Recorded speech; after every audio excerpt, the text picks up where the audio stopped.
Welcome to the Transformative Principal Podcast. This is your host, Eric McKelkey, and on today's show, we have Karen Dudek Brannan joining us. Welcome, Karen.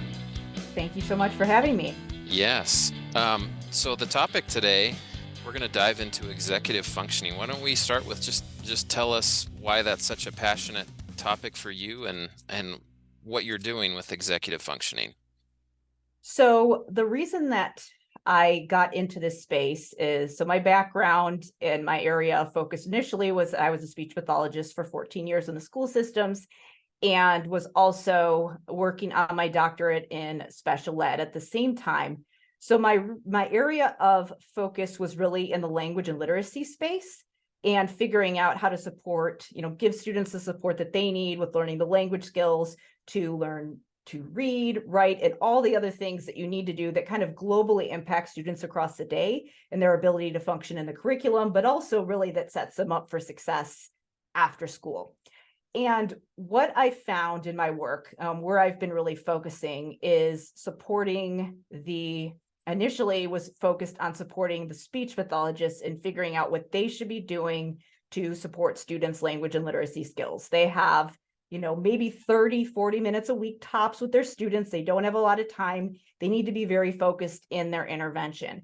And so that was really the first issue that I tackled with my dissertation research. So it was a lot about language and vocabulary and metacognition. And the metacognition piece was really key because if you're working on language and you have 30, 40 minutes a week with students, you have to figure out a way to get them to think about language and learning differently so that when you send them off to their class or whatever else, they continue learning and applying skills beyond your therapy room, because you can't clone yourself and follow your students around all day and support them. And one of the other pieces that comes up with language is also the executive functioning piece, which is just the ability to self-regulate and engage in goal-directed behavior. So the way that I originally approached language and vocabulary is kind of layering on executive functioning to that, and not necessarily teaching students what to learn, because with vocabulary, there's this whole emphasis of like what words are relevant to students, what vocabulary is useful, how do we prioritize what words we should be teaching students and things like that. And that's going to support reading comprehension and all of those types of things. But in order for that to be really useful, seeing as how you can't teach kids every single word that they need to know, you really need to give them a means for understanding how to problem solve when they actually come to an unfamiliar word, for example. So that's why I knew I needed to kind of layer on a lot of problem solving and like what I refer to as metacognition in my research. But really, when I started to support the language and literacy professionals, a lot of them would kind of come to me and say, this is great that I know what to do when I have students in front of me. But then they realized that a lot of the students weren't necessarily getting the support from across the day, both at school and at home. And so I needed to kind of figure out a way to focus on a set of skills that was going to be the glue that held everything together. And really, that's what executive functioning is.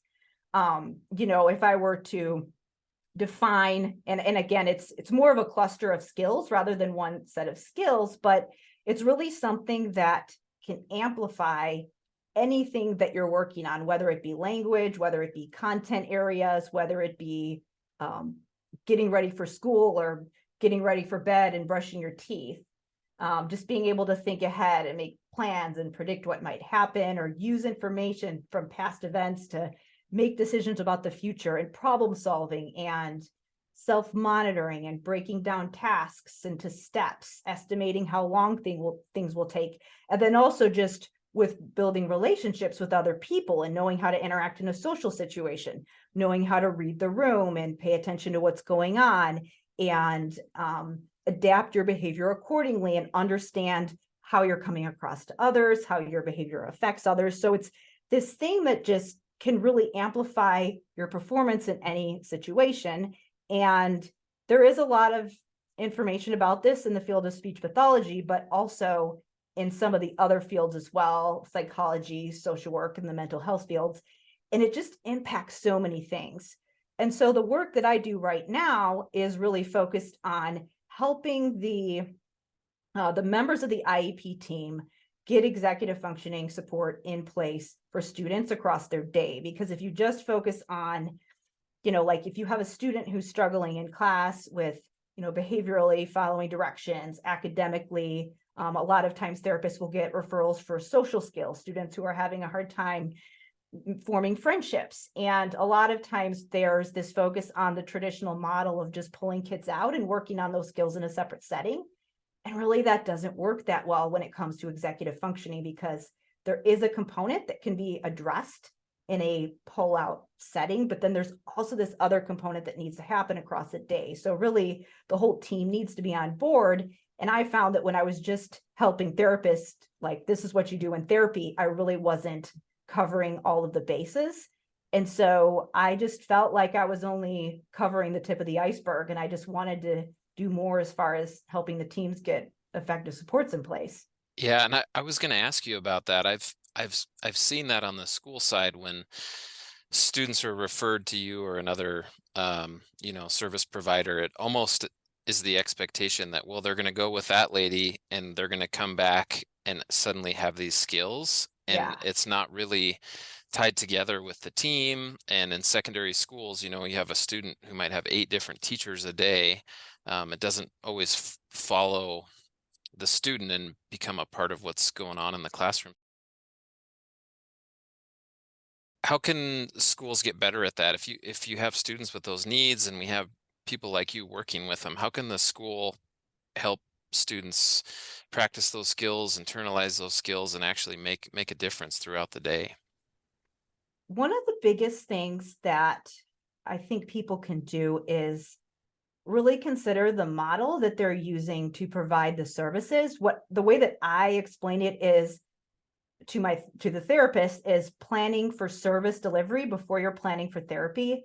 Because if you don't understand what everybody else is doing to support a student, it's really hard to figure out what your role is in that process and what you should be doing when you have that student in front of you, and how to actually plan what you need to do in order to do your job. So, for example, with the therapy model, and when you think about what needs to happen for students to apply executive functioning skills across contexts, there really needs to be 3 components there.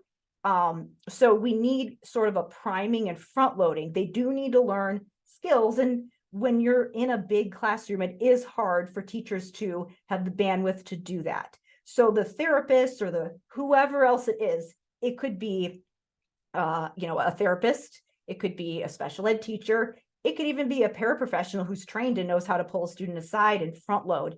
But to teach them the skills and to help them plan for some of those tasks that happen in the classroom where they might get stuck, where you might see students refusing or not following along with work, or showing behaviors that look like defiance or laziness, but really there could be something else going on. So really you need that priming aspect where they are actually learning certain skills and preparing for situations. So you need that aspect, but then in addition to priming, you need application in the actual real life situation. So that means that when the therapist or whoever it is that's working with the child sends them off to their classroom, or even, the parents can even do this in the home, which is, they're at their basketball practice or whatever that situation is where there's a lot going on and they have to apply those skills. They need the front loading, but then they also need somebody in there whose eyes and ears knowing how to model and support and jump in when intervention is needed. In a classroom, writing assignments are a common one where this comes up because writing requires a lot of executive functioning. Any student who is, a lot of students who get special education services, writing is just this huge Achilles heel where you see a lot of behaviors and avoidance and not wanting to do it. And a lot of times it's overwhelming and they are getting stuck at one step in the process that might not seem as obvious to the teacher or person supporting them, because it's so easy for that person that they don't realize, oh, wow, this other person, needs help. And so there needs to be actual support in place when those things are happening. So you've got priming, you've got support in real life context, And then there can be this sort of review, rehearsal, and repriming where it's like, we planned, we went and did it, and then now we are going to review how that went and reflect and talk about what went well, what didn't go well, model some self-talk and things like that, and then prime again for things in the future. Because when students struggle with executive functioning, what is hard for them is that they have a hard time taking information from past events and applying it to the future. That's known as episodic memory. And so that's why they don't, quote, learn from their mistakes, or things seem very stressful for them because they can't take one situation that's similar and think, okay, I did this over here and I could apply those skills over here to this other new situation that's similar but not exactly the same. And so we do need to be able to model and prompt and talk them through that and model the internal dialogue and self-talk that they need to plan and take evidence from this situation where they did well and apply it to the new situation so they're confident about it. A lot of those things that are going on internally in your head that come naturally to a lot of people, these students might not be doing. So there does need to be a lot of modeling and talking through things that are going on internally. We need to bring that externally for them so that they can see it, because that's how they're going to learn.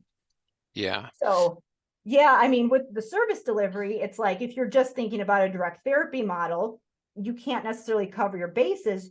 You have to also think about consultation and collaboration and coaching. And so a therapist might have to go in and coach or provide some training to those teachers, or maybe be in their classrooms. It has to go beyond just the, I pull kids out and that's the only model I use. And so that's why you kind of need to think about that, because then that helps you to plan your day when you're thinking about all those other ways that you can be of service. Well, and even well-intentioned teachers, if they're not in the meeting or they don't have a Yeah, conversation, they'll read the emails and see what needs to be in place for the individual student. That can be overwhelming because you've got the yeah. behavioral needs, the academic needs, from IEP teams and counselors and different service providers. But with executive functioning, how much of what will help students that struggle with those skills, how much of that can just be like a universal intervention in the classroom, where by setting up things Mhm. with executive functioning in mind would benefit all kids? Are there some things that teachers can do to help feel like it's not so much a special plan for a unique kid, but something we can do in all of our classes or across the school? Yeah, I mean, absolutely. I think that when you're thinking about universal design, it definitely can be something that's embedded into the school culture. So, I mean, this is something that a lot of teachers know, but the more that you can be clear about what the expectations are and provide structure, the better. Because some students, if they have pretty good executive functioning, they may be able to tolerate things that are a little bit looser as far as guidelines and structure. They may have a better tolerance for that, but they're still going to benefit from structure being put in place. Whereas the other students might need that in order to fully access the curriculum, which is essentially what we're talking about when we're talking about universal design. So any way that teachers can provide some kind of visual and supports for steps and processes and talk through those types of things, the better. So the other thing that teachers can do is just be aware of the fact that there are certain things that we do internally when we're thinking through steps and processes that certain students aren't going to do on their own if they don't have explicit teaching of it. So any ways that they can model when there's some kind of a process in their classroom that requires a lot of steps, model the way that they would talk through thinking about that planning out loud, even if it's something that seems obvious to them, modeling those steps and processes and creating visuals for what those actual steps are, the better. And it's really sometimes difficult to say, like, these are the steps and these are the protocols that you need in place. But really just having the awareness that some students are not doing that and they might need it, can be a really big help for teachers. And then I think also just the other thing that is, when I say this is something that needs to be done, a lot of team members will say, well, I don't have time to do that because we don't have time to meet. So I think just having a person who's sort of a go-to as your executive functioning person, whether that be a therapist, whether that be a special ed teacher or whoever, having a person that can kind of go around and do an audit of the classroom and see what are these areas where the teachers are seeing behaviors, seeing students get stuck, because then that's what's going to help them drill down and figure out where they might not necessarily have those supports in place. And that could be very different for every classroom. And then also finding ways to give staff time to do that, or helping them through, or coaching them through ways that they can efficiently communicate as a team if they have a bunch of busy people who are having a hard time meeting. So there's not necessarily one catch-all intervention. It's just, I would say the biggest thing that leaders can do is make sure that they give their staff access to the support and resources to be able to figure out how that looks for their building. Yeah, and time is always the tough variable, because there's never enough time for teachers for anything, Yeah. meeting, curriculum, unique student situations. But I like those ideas. I was thinking about the visuals you were suggesting and the Yeah. multi-step process. Like, I was in a classroom where a teacher had an assignment and they had listed out the steps, including what to do when you're finished, and talk the students through. And I know I'm at a junior senior high, but senior high or high school teachers, I think sometimes we feel like, oh, they know what to expect. I'm kind of talking down to them or treating them like little kids if I do that, but it is so helpful to walk students through that, to have a visual, to be able to refer back to it if they're off task. Yeah. The other big one that we had a staff member do some training a few years ago on was timers, and just having those visual timers going, like on the board or the TV, Yeah. for students to see how much time is left, because it seems like even at the secondary level, a lot of students have no concept of time. That is a big one.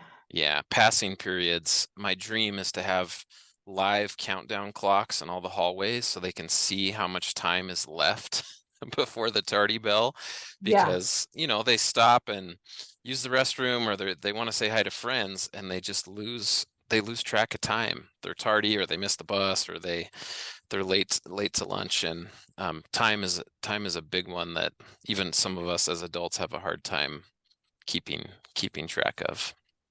Yeah, with the students who have executive functioning issues, the time blindness is a hallmark characteristic. And so the problem now is that we have everything that's digital. Really what they need is we don't need to overcomplicate it. They need to look at an analog clock where you can see the hand moving, not the red timer things, not necessarily the digital times, but the actual, they need to see the time and be looking at it in real time to be able to feel time and visualize it, because the visualization aspect is often what's missing. So yeah, that's a huge one. I mean, that's how you learn to tell time, when you were staring at the clock in high school waiting for the period to be done.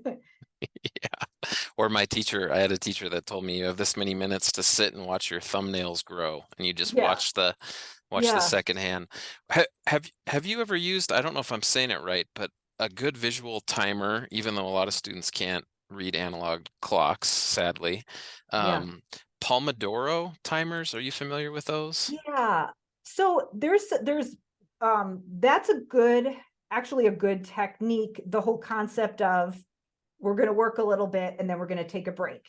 That's actually a really good thing to do for somebody who needs executive functioning support, because a lot of times you may be talking about kids with ADHD, and they often need that the dopamine hit, at the and so they need to chunk it up like that, so that you are providing that structure. So that whole concept of, I'm going to work a little bit and then I'm going to do this for 10 minutes and give my brain a break and give myself, some rewards, and then I'm going to go back, is really good.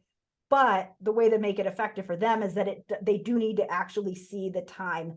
it's not as effective if you're looking at it digitally, because when you're looking at a number, you're making the assumption that that person has a concept of what that means, and that's actually very abstract. Whereas on a clock, you can see it, it becomes more visual. And that's the same thing with lists and checklists. A lot of times they can't physically see themselves doing the steps or physically see in their head what the end goal looks like. And so how can you plan when you don't know what the end looks like? Not just the language, but the visual that goes with the language. And that's why with my field specifically and my background in language, why there's such an emphasis on executive functioning, because it's all about tying those two together. Because a lot of times checklists, timers, they're so abstract that they don't mean anything, even though they might mean something to you, but that's because you have that ability to internally visualize. And that's another example of like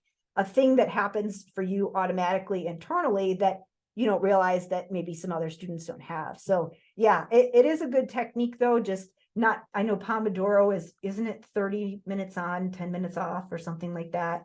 I'm not sure. There was some kind of a website or an app that you could kind of customize them as a teacher. What I liked about them, the built-in breaks is nice, but I liked how it was like a pie chart where if you gave them 5 minutes to do a task, as time passed, it would turn the first chunk of the clock red so they could visually see, when they were Yeah. halfway done or three Yep. quarters done. Mhm. But I had heard about it, like people that do workout classes where you do like 1 minute of a workout and then you take a 15-second rest. It was kind of that concept, but Right. but in a classroom and more visual. Another topic I wanted to ask you about, Karen, is a lot of times when students have executive functioning issues and we refer them to specialists like you or counselors, we put them in social skills groups that the adult, special ed teacher or counselor leads them through. What are your thoughts on that model and its effectiveness with students who need executive functioning help? So really, when we're talking about social skills issues, a lot of times what we're really talking about is executive functioning skills applied to social situations, because you have to be able to read the room, think about what's this other person thinking, how am I coming across to that person? So you have to be on the spot, paying attention to a lot of different things at once, monitoring yourself.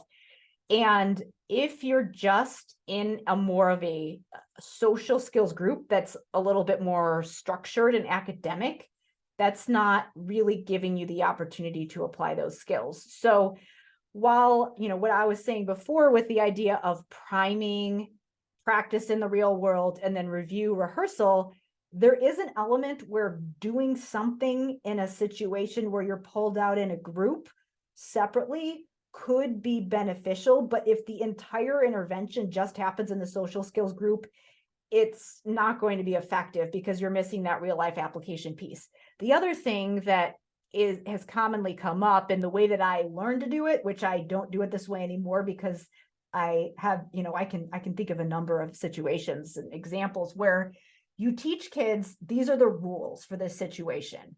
Like, this is what you're supposed to do when you're talking to your friends. This is what you're supposed to do. Like, this is the appropriate way to act in this situation. And then one of the big things that comes up is making eye contact, which a lot of people find eye contact very overstimulating. And if they're not making a lot of eye contact and you're trying to force it, then it's just so distracting that it just defeats the purpose of doing it. So you're teaching these kids these isolated, arbitrary rules out of context.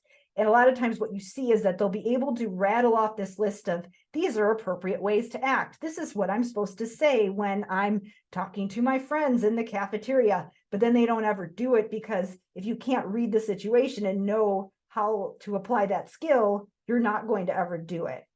And so sometimes what happens is that they just don't apply it at all. They can take a test about social skills and pass it, but then you don't see any difference. Or they'll try to apply it and it'll be really awkward because they're not and then it's more stressful for them, and then they feel weird, and then they have a negative experience, and it just becomes this whole self-fulfilling prophecy. So they really do need to know how to pay attention to the situation and what's going on. And so the big things that need to be taught are things like perspective taking and situational awareness and knowing how to read the room. And again, yes, you can prime and prep for those things, but then they need to be able to apply it in an actual situation where they have to do that in order for it to be beneficial. It would be like if I'm a basketball player and I'm working on dribbling, and it's like, yes, of course, do I need to know how to dribble? If I don't know that skill, I'm not going to be successful, but I also need to go and do a scrimmage where I'm actually playing the game and people are trying to take the ball from me, and I have to pay attention to where my teammates are and all of those things. I'm not going to get better if I don't have that piece. Yeah, not just be able to tell Yeah. us the answer, but apply it. Yeah, and that can be a challenge. I've seen that where we work with students in those groups, and they can tell you what you want to hear, and then they go to lunch and struggle with the Mm-hmm. same skills in the same settings with peers and with adults. How can principals support this work, Karen? Because if it's not just something counselors should be working on in isolation and teachers should be a part of that team, what about the building administrator? What's our role in trying to build some of these deficiencies with executive functioning? So there are a couple things. Number one, that staff really do need time to work together and talk through these things. That's a huge one. I think that also administrators need to understand what service delivery models are effective. As a therapist, I know that, I happen to work in a building where I had administrators who would did not want to micromanage me. And if I came and said, here's a different way that I want to provide services, I want to do more consultation, and this is why it'll help. This is what I need from you. Like, here's my ask.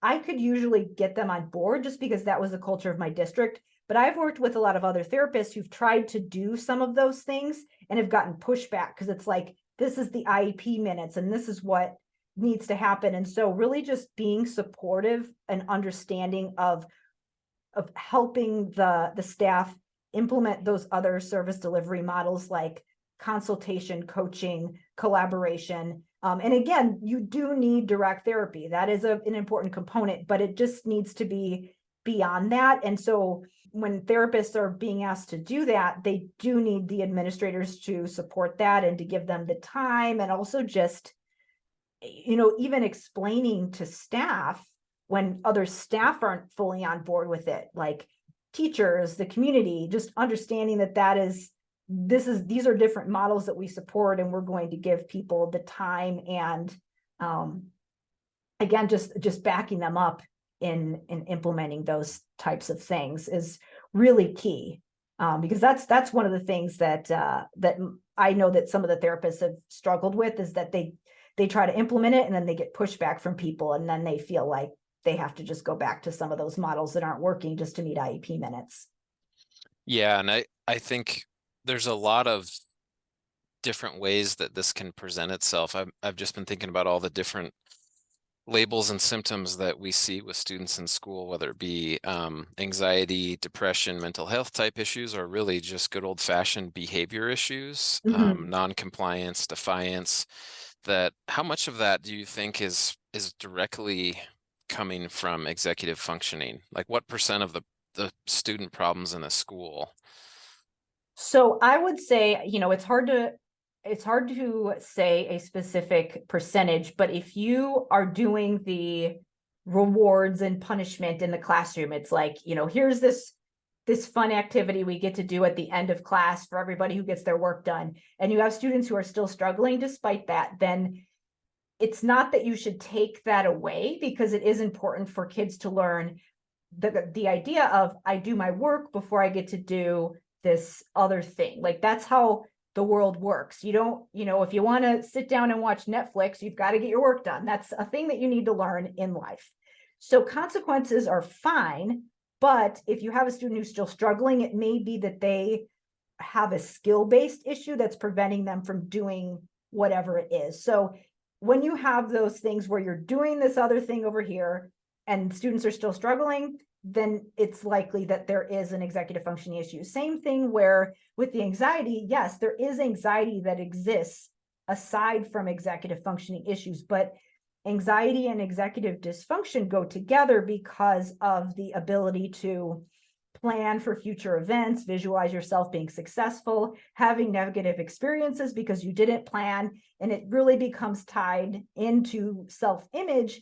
And then you tend to avoid situations. But the only way to work through that anxiety is to have varied experiences of success and feeling confident and competent. So you have to actually have those experiences. So again, if you've been in therapy and students are still feeling anxious and avoiding a lot of situations, a lot of times it could be because they're having a hard time visualizing themselves being successful, having a hard time working through those learning curves that's actually going to alleviate the anxiety. So again, when you're doing therapy and students are still anxious, then I would be looking at executive functioning issues as well.